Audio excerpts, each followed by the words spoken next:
Dustin Johnson gets runner-up Grand Slam as thrilling PGA upset bid falls short.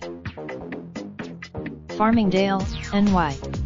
There's a decent side. He watched Brooks Koepka Mississippi, his drive in the left rough on 18, and then he walked out the door, seemingly never entertaining the idea that his buddy would double bogey the last to force a playoff. Koepka got out of the rough with little trouble and up and down for par from there, clinching a two-shot victory for his fourth major championship. On paper, it will go down as another near Mississippi for Johnson at a major, one that actually has some historical significance.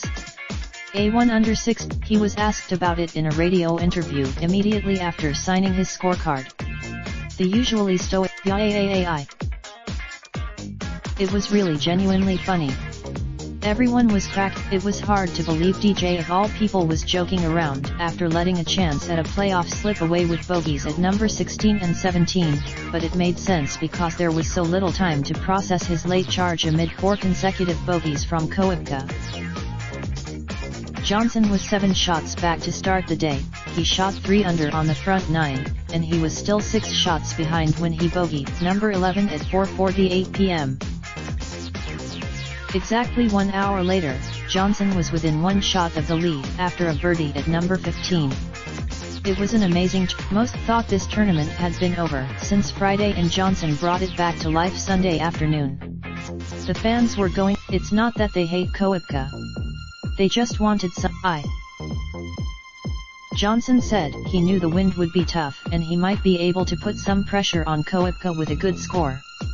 It's hard to say. His approach after a perfect drive at number 16 went long and he failed to get up and down for par.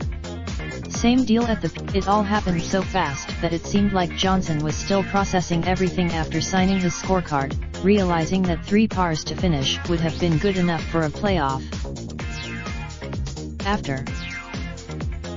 How does Johnson end up in this position so often?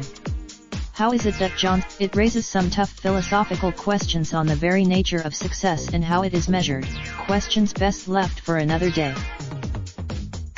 Johnson has had excruciating misses at Pebble Beach, Whistling Straits, and Chambers Bay, to name a few, but this one was different. The man who arrived this week as world number 1 with his model fiancée was thriving as the scrappy underdog, and he nearly pulled off one hell of an upset Sunday afternoon at Bethpage.